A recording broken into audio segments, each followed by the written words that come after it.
बिस्मिल्लाहिर्रहमानिर्रहीम। अस्सलामु अलैकुम दोस्तों, उम्मीद आप सब खैर आफियत से होंगे। सुल्तान सलाहुद्दीन अय्यूबी पार्ट 29। फिर जब शाह आर्मीनिया रहूपन वाली मिस्र को रुखसत करने के बाद हाल में वापस आया तो वहां मौजूद हर हाकिम का चेहरा बिगड़ा हुआ था। शाह रहूपन ने बड़ी हैरत से शुरकाए इजलास की तरफ देखते हुए कहा, तुम लोग इस मुआहिदाए अमन पर नाखुश हो या कोई नया वाकया पेश आ गया है? इससे बड़ा और तकलीफ दे वाकया क्या होगा कि वो गुलामजादा हमें हमारे ही घर में जलील करके चला गया और हम खामोशी के साथ उसका मुंह देखते रहे। वाली मौसल इज़्ज़ुद्दीन मसूद ने निहायत तहकीर आमेज लहजे में जवाब दिया। शाह आर्मीनिया रहूपन के होंठों पर तंजिया मुस्कुराहट उभर आई।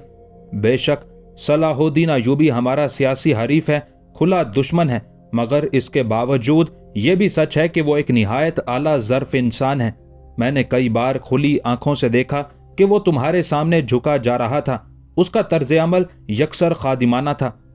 सलाहुद्दीन अय्यूबी ऐसा करने पर मजबूर था, इसलिए कि वो बचपन से हमारे खानदान का गुलाम रह चुका है। इज़्ज़ुद्दीन मसूद के इजहार नफरत में मजीद शिद्दत आ गई थी। शाह आर्मीनिया रहूपन बज़ाहिर संजीदा हो गया था, मगर उसकी आंखों से वही तंजिया और इस्तेहज़ाइया रंग झलक रहा था। वाली मौसल को मालूम होना चाहिए कि बचपन से लेकर जवानी तक के दरमियान एक तवील मुद्दत हाइल है। मेरी नज़र में इतने अरसे तक अपने आका के एहसानात को याद रखना और फिर बरमला उनका इजहार करना बहुत ही बड़े ज़र्फ की निशानी है। वरना तो दुनिया इसका नाम है कि अक्सर लोग रात की बात भी याद नहीं रखते। क्या तुम्हें तारीख के वो गुलाम याद नहीं जो अपने आकाओं को कत्ल करके इक्तदार में आए हैं? वाली मौसल का गुस्सा कम होने की बजाय कुछ और बढ़ गया। मैं देख रहा हूं शाह रहूपन कि तुम हद से ज्यादा उस गुलामजादे की हिमायत और वकालत कर रहे हो। तुम्हारी ही वजह से मुझे माफी मांगनी पड़ी। इज़्ज़ुद्दीन मसूद की तुंदो तेज गुफ्तगू सुनकर शाह आर्मीनिया रहूपन भी बरहम हो गया। तो फिर तुमने उससे क्यों माफी मांगी? हिम्मत थी तो सलाहुद्दीन अय्यूबी के मुंह पर थूकते और इजलास से उठकर चले जाते। शाह रहूपन का यह जारहाना तर्ज गुफ्तगू देखकर वाली मौसल सारा गुस्सा भूल गया और परेशान सा नजर आने लगा। मैं तुम्हें तुम्हारे दुश्मन के ताकतवर और लंबे हाथों से महफूज रखने की तदबीरें कर रहा हूं और तुम मुझी को हदफे मलामत बना रहे हो। कोई ज्यादा देर नहीं गुजरी है, अभी सलाहुद्दीन अय्यूबी मुश्किल से एक आध फरसंग ही गया होगा। तुम अपने किसी शाह सवार को भेजकर वाली मिस्र को मुआहिदा तोड़ने की खबर दे सकते हो। शाह आर्मीनिया रहूपन के लहजे में बेबाकी के साथ किसी कदर गुस्सा भी शामिल था। कम हिम्मत और बुज़दिल इज़्ज़ुद्दीन मसूद मुआहिदा तो क्या तोड़ता कि वाली मिस्र के खौफ से वो पुरसकून नींद भी नहीं सो सकता था। ये सारा तमाशा तो महज इसलिए था कि वो शुरकाए इजलास के सामने जाने वाली इज्जत का भरम रख सके। वाली मौसल इज़्ज़ुद्दीन मसूद खामोश हुआ तो हाकिम तराबलस एडम बोल उठा, आपने ये नहीं सुना कि वो पूरे तराबलस को आग लगाने की धमकी देकर गया है? एडम का लहजा भी इज़्ज़ुद्दीन मसूद ही की तरह तहकीर आमेज और गजबनाक था। शाह आर्मीनिया रहूपन ने एक खास अंदाज से मुस्कुराते हुए अपने हम अकीदा हुक्मरान एडम के कांधे पर हाथ रख दिया। मैंने इसी गरज से मुआहिदाए अमन की मुद्दत 2 साल रखी है कि तुम इस अरसे में तराबलस के दिफाई इंतजामात मजबूत तर कर लो, ताकि अगर सलाहुद्दीन अय्यूबी की नीयत में फतूर वाक़े हो और वो आग लगाने के लिए तुम्हारे इलाके की तरफ बढ़े तो खुद उसके गिर्द आतशी हिसार खींच दो और फिर हमलावर के जलकर राख होने का लज्जत अंगेज मंजर अपनी आंखों से देख सको। सलाहुद्दीन अय्यूबी ने तरतूसा वापस पहुंचकर अपने सिपाहियों को हुक्म दिया कि वो मकामी मुसलमानों के साथ मिलकर असर नौ उस मस्जिद की तामीर शुरू करें जिसे सलीबी फिदायीन फ्रैंक्स ने मिस्मार करा दिया था। वाली मिस्र ने मस्जिद की बुनियाद के चंद पत्थर अपने हाथ से रखे और निहायत रिक्कत आमेज लहजे में इस तरह दुआ की, ए हय्युल कय्यूम, तेरे सिवा दुनिया की हर शय फानी है। अपनी इन्हीं सिफाते आलिया के सदके में हमारे मुर्दा दिलों को दोबारा जिंदा कर और हम नातवानों की आजिजाना कोशिशों को कामयाबी से हमकिनार फरमा और हमारे गुनहगार हाथों से तामीर की जाने वाली इस मस्जिद को इस कदर वसी व आबाद कर दे कि तरतूसा की फिजाओं में सिर्फ तेरी ही तस्बीह और किबरियाई की सदाएं सुनाई दें। तू ही मुहाफिज हकीकी और निगहबाने आला है। اپنے نام لیواؤں کے گناہوں کو معاف فرما دے اور دوبارہ ان پر کوئی ایسا ظلم مسلط نہ کر کہ ان کا وجود ہی صفائے ہستی سے مٹ جائے۔ بے شک تو ہمارے اندازوں سے زیادہ رحیم و کریم ہے۔ تیرے سوا کوئی کارساز اور مشکل کشا نہیں، ہمیں دنیا و آخرت کے عذاب سے محفوظ رکھ۔ صلاح الدین ایوبی کی یہ دعا اس قدر اثر انگیز تھی کہ سننے والے سپاہیوں کی آنکھوں میں بھی آنسو آ گئے۔ ترتوسا کے برباد مسلمانوں کا تو یہ حال تھا کہ چیخے مار کر رونے لگے۔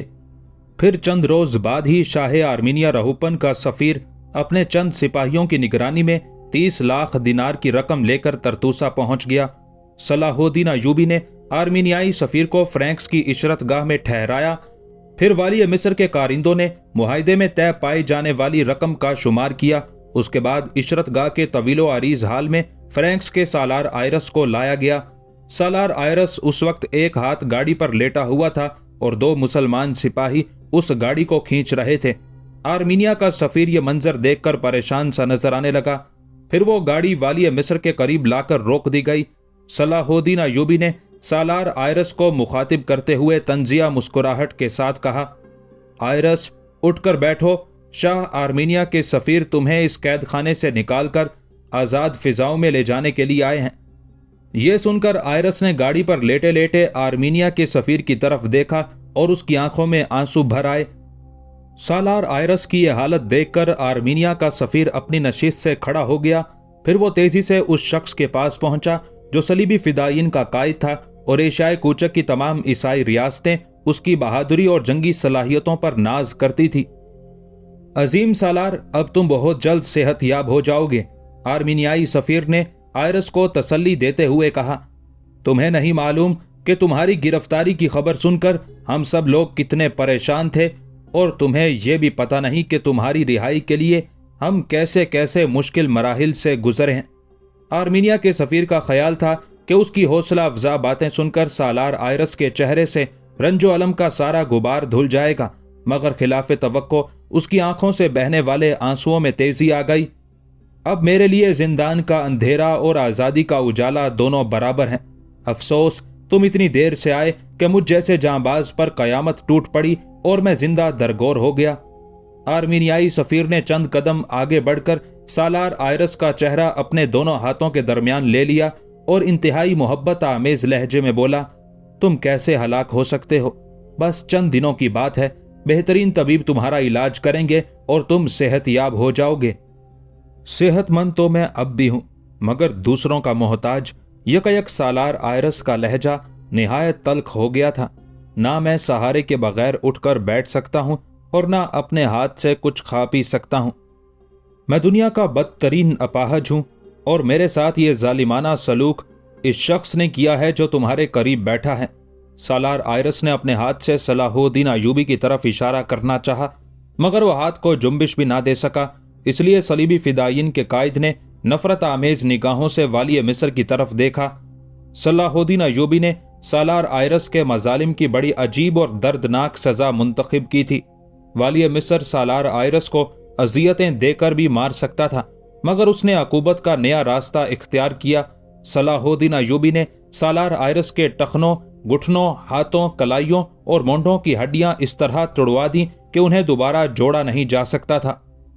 پھر جب والی مصر کے انتہائی فاضل طبیبوں نے یہ متفقہ فیصلہ دے دیا کہ سالار آئرس کی شکستہ ہڈیوں کا دنیا میں کوئی علاج نہیں ہے، تو پھر سالار آئرس کے سارے جسم پر ایسے مرہم لگائے گئے کہ ان کے اثر سے بہت جلد آئرس کے تمام زخم بھر گئے۔ بظاہر فرینکس کا سالار ایک صحت مند انسان نظر آتا تھا، لیکن اس کی معذوری اور بیچارگی ناقابل بیان تھی۔ سالار آئرس کی زبانی اس کی رداد غم سن کر آرمینیا کا سفیر بھڑک اٹھا اور نہایت تند و تیز لہجے میں صلاح الدین ایوبی سے مخاطب ہوا۔ والی مصر کو معلوم ہونا چاہیے کہ یہ معاہدہ امن کی کھلی خلاف ورزی ہے۔ کیسی خلاف ورزی؟ صلاح الدین ایوبی نے آرمینیائی سفیر کے جارحانہ طرز عمل پر کسی خاص رد عمل کا اظہار نہیں کیا، بلکہ انتہائی پرسکون لہجے میں پوچھا، یہی کہ آپ ہمارے عظیم سالار کو زندگی بھر کے لیے ناکارہ بنا دیں گے؟ آرمینیائی سفیر کے لہجے کی تلخی اور سختی برقرار تھی۔ آرمینیا کے سفیر کو اپنی زبان پر قابو رکھنا چاہیے۔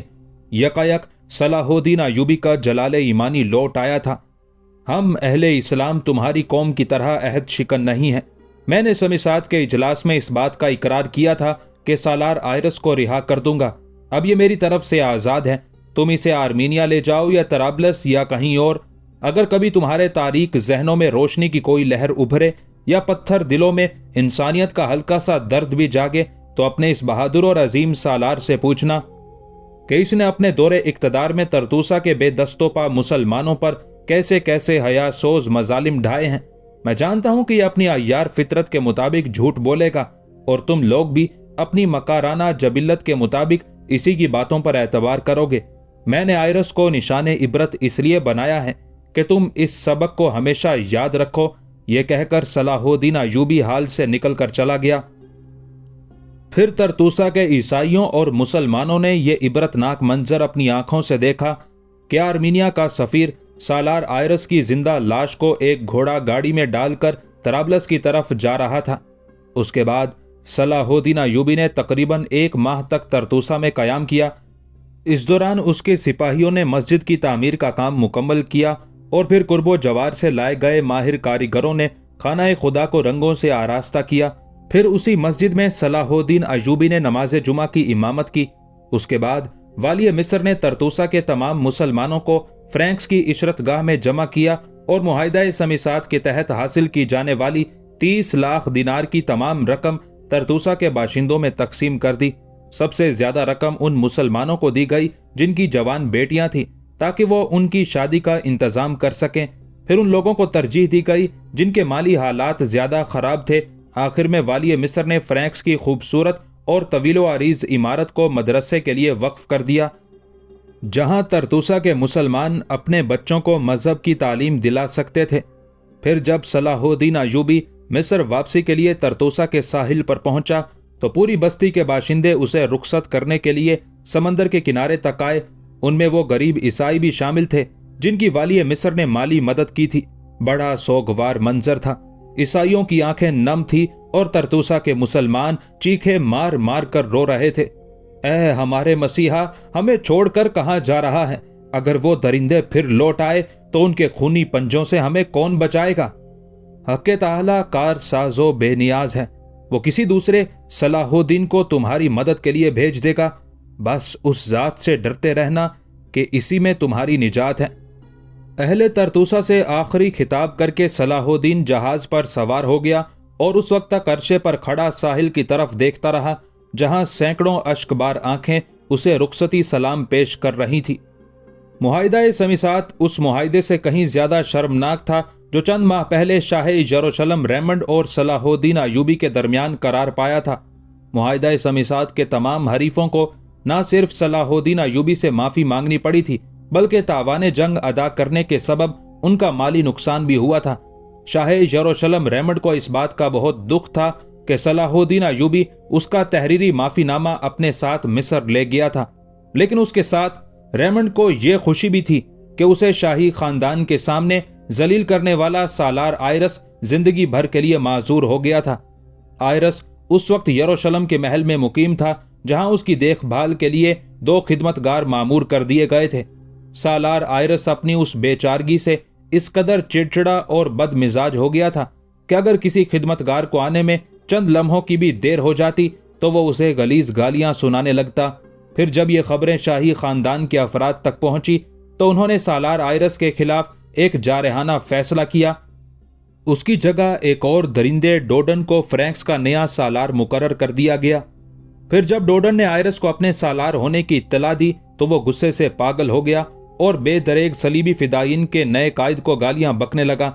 डोडन ने सब्र तहम्मुल का मुजाहरा किया और इंतहाई नरम लहजे में अपने साबिक सालार को समझाने की कोशिश की। सालार, ये तो रस्म दुनिया है कि एक जवान को जल्द या बदेर बुढ़ापे के अमल से गुजरना ही पड़ता है। इसी तरह एक सालार को भी अपनी जिस्मानी ताकत खो देने के बाद फौजी मनसब से दस्तबरदार या सुबकदोश होना पड़ता है। अब आप अपनी जिंदगी के बाकी दिन सुकून से गुजारें और मुझे कामयाबी की दुआएं दें ताकि मैं फ्रैंक्स के मकसद अजीम को तकमील तक पहुंचा सकूं। सालार आयरस के परागंदा दिमाग ने उस जिंदा और रोशन हकीकत को कबूल करने से इनकार कर दिया और वो हज़ियानी अंदाज में चीखने लगा। میری زندگی میں سالاری کے منصب پر کوئی دوسرا فائز نہیں ہو سکتا۔ یہ سن کر ڈوڈن خاموشی کے ساتھ کمرے سے نکل گیا اور اس نے تمام صورتحال شاہی خاندان کے معتبر اور ذمہ دار افراد کے سامنے بیان کر دی۔ آخر یروشلم کے بیمار شہنشاہ، اس کی بیوہ ماں ملکہ ایریزونا اور خاندان کے دیگر تجربہ کار افراد نے نئے سالار ڈوڈن کو یہ اختیار دے دیا کہ وہ سالار آئرس کی قسمت کا فیصلہ کر سکتا ہے۔ انجام کار ڈوڈن رات کے اندھیرے میں سالار آئرس کے پاس پہنچا، اپنے طاقتور ہاتھوں سے سالار آئرس کی گردن دباتے ہوئے بولا، خوش ہو جاؤ سالار کہ میں تمہیں ایک مستقل عذاب سے نجات دے رہا ہوں۔ سالار آئرس ڈوڈن کے خونی پنجوں میں کچھ دیر تڑپا اور پھر اس کا معذور جسم ہمیشہ کے لیے ساکت ہو گیا۔ سالار آئرس کی موت کے چند ماہ بعد ہی صلاح الدین ایوبی کو ایک جاں گداز واقعے کی خبر ملی، جسے سن کر اس کی آنکھوں میں آنسو آ گئے۔ والی حلب سلطان ملک صالح پر درد کولنج کا شدید دورہ پڑا اور وہ دنیا سے رخصت ہو گیا۔ انتقال کے وقت سلطان ملک صالح کی عمر بامشکل 22-23 سال ہوگی۔ سلطان نور الدین زنگی کی وفات کے بعد جب ملک صالح تخت نشین ہوا تو وہ صرف 11 سال کا تھا۔ اس کا پورا نام اسماعیل الصالح تھا۔ اس جواں مرگ حکمران نے 11-12 سال اس طرح حکومت کی کہ وہ اپنے ہوسکار اور نمک حرام مشیروں کے ہاتھوں کی کٹ پتلی بنا رہا۔ انہی بے ضمیر امارا نے سلطان ملک صالح کو شراب نوشی اور اوباشی کے دوسرے تباہ کن راستوں پر لگایا، اور سب سے بڑھ کر یہ والی حلب اور صلاح الدین ایوبی کے درمیان نفرت کی اتنی بلند اور مضبوط دیوار کھڑی کر دی جو اس کے انتقال تک والی مصر کی 1000 کوششوں کے باوجود نہ گرائی جا سکی، یہاں تک کہ فرشتہ اجل نے اس کی سانسیں غصب کر لی۔ سلطان ملک صالح کی موت کے بارے میں حلب کے باشندوں کی 2 آراء تھی۔ اکثریت کا خیال تھا کہ درد کولنج کا شدید دورہ پڑنے سے اس کا انتقال ہوا تھا اور اس بیماری کا سبب کثرت شراب نوشی تھا، مگر کچھ باخبر لوگوں کا خیال تھا کہ سلطان ملک صالح کو کئی ماہ سے غذا کے ذریعے سست رفتاری کے ساتھ اثر کرنے والا زہر دیا جا رہا تھا، جس نے آہستہ آہستہ سلطان ملک صالح کے دل و جگر کا کام تمام کر ڈالا۔ موت سے 1 ہفتے پہلے اس پر بار بار غشی کے دورے پڑ رہے تھے۔ خود سلطان ملک صالح کو بھی اندازہ ہو گیا تھا کہ اب وہ جاں بر نہ ہو سکے گا، اس لیے اس نے ایک تیز رفتار قاصد کو موصل روانہ کیا تاکہ وہ اپنے حقیقی چچا زاد بھائی عز الدین مسعود سے آخری ملاقات کر سکے۔ پھر جب والی موصل حلب پہنچا تو سلطان ملک صالح کو اس حالت میں دیکھ کر رونے لگا، حالانکہ یہ ایک ریاکار شخص کے آنسو تھے جو صرف نمائش کے لیے بہائے جا رہے تھے۔ عز الدین مسعود کی اشک بار آنکھیں دیکھ کر سلطان ملک صالح نے اپنا ہاتھ اٹھایا جو شدید نکاہت کے سبب کانپ رہا تھا۔ عز الدین مسعود نے فوراً ہی سلطان ملک صالح کا ہاتھ اپنے ہاتھ میں لے لیا اور اسے بوسہ دیتے ہوئے بولا، میرے بھائی تم بہت جلد صحت یاب ہو جاؤ گے، میں تمہاری خاطر ساری دنیا کے ماہر طبیب حلب میں جمع کر دوں گا۔ اگرچہ سلطان ملک صالح موت کے قدموں کی آہٹ سن رہا تھا، لیکن اس کے چہرے پر خوف و ہراس کی کوئی علامت موجود نہیں تھی۔ کردار کی بہت سی خامیوں کے باوجود اس میں اپنے عظیم باپ کی شجاعت اور استقامت نظر آتی تھی۔ مجھے اپنی موت کا غم نہیں کہ دنیا میں آنے والا ہر انسان یہ دن دیکھنے پر مجبور ہے، بس اس کا قلق ہے کہ میں ایک غاصب سلطنت اور نمک حرام غلام زادے کی گردن اپنے قدموں پر جھکائے بغیر دنیا سے جا رہا ہوں۔ شدید ضعف و ناتوانی کے باعث سلطان ملک صالح کی آواز لرز رہی تھی۔ عیار عز الدین مسعود کے بہتے ہوئے آنسوؤں میں کچھ اور تیزی آ گئی۔ یہ رونے کا نہیں، ایفائے عہد کا وقت ہے تاکہ میں سکون سے مر سکوں۔ یہ کہتے کہتے سلطان ملک صالح کے زرد اور بے جان ہوتے ہوئے چہرے پر نفرت اور غصے کا ہلکا سا سایہ ابھرا۔ کیسا عہد میرے بھائی؟ والی موصل عز الدین مسعود نے کسی قدر حیرت سے کہا۔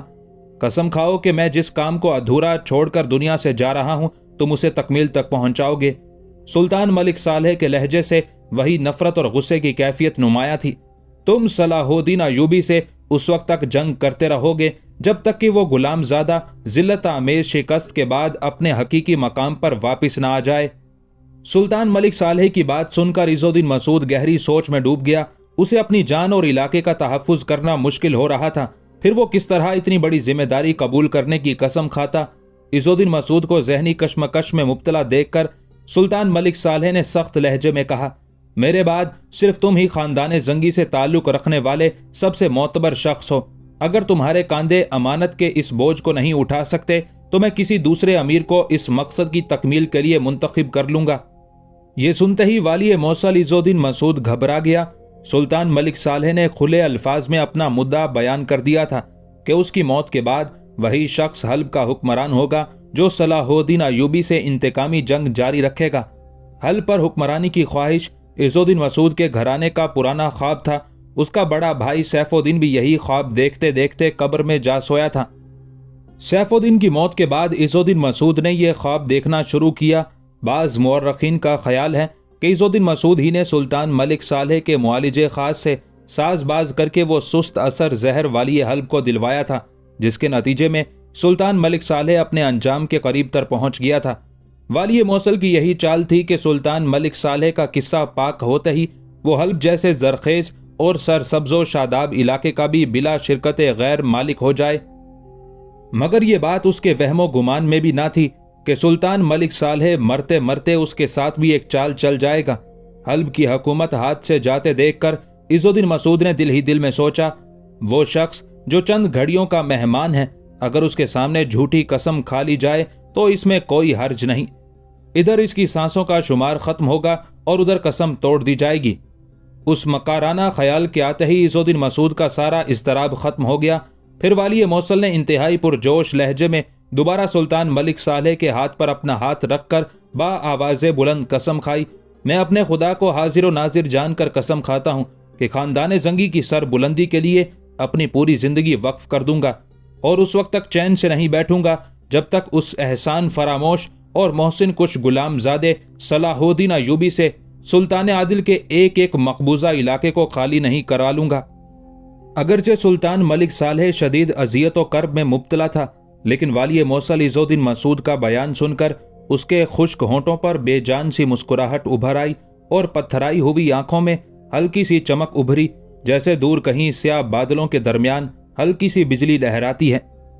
सुल्तान मलिक सालेह को मुतमईन पाकर इज़्ज़ुद्दीन मसूद ने निहायत शातिराना अंदाज में वाली हल्ब के डूबते हुए दिमाग पर एक और भरपूर ज़रब लगाई।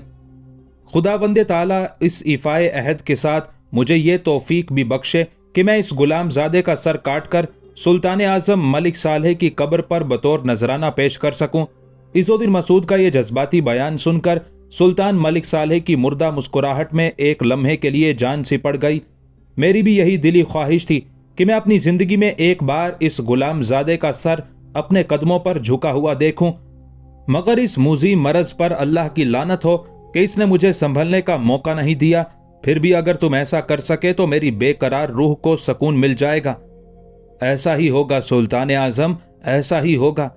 अयार इज़्ज़ुद्दीन मसूद एक जां बलब इंसान को खुश करने के लिए बदतरीन खुशामद पर उतर आया था और वो इस्माइल अल सालेह को सुल्तान कहने की बजाय सुल्तान आज़म कहकर मुखातिब कर रहा था ताकि मलिक सालेह अपनी वसीयत में तब्दीली ना कर सके।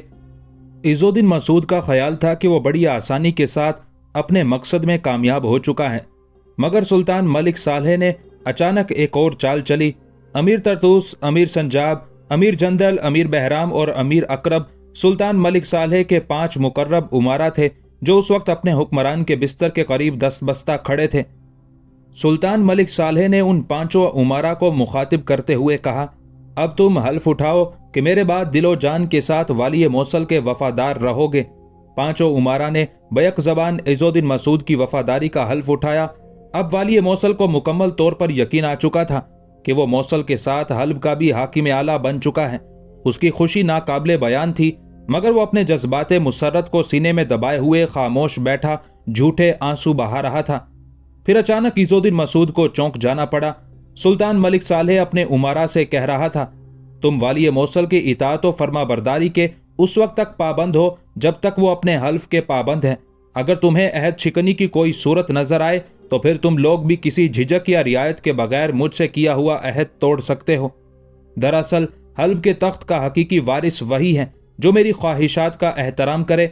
बदकिस्मती से मेरी कोई औलाद नहीं, इसलिए तुम 5 मेरे बेटों के मानिद हो और तुम्हारा अव्वलीन फर्ज है कि इंतहाई फरमाबरदार औलाद की तरह अपने बाप के हर हुक्म की तामील करो। उसके बाद सुल्तान मलिक सालेह पर गशी तारी हो गई और फिर उसी बेहोशी के आलम में दुनिया से रुखसत हो गया। ये था उस जवां मर्ग हुक्मरान का अंजाम جو اپنے عظیم باپ کے لیے باعث رسوائی بھی تھا اور ملت اسلامیہ کے اتحاد کو شدید نقصان پہنچانے والا بھی۔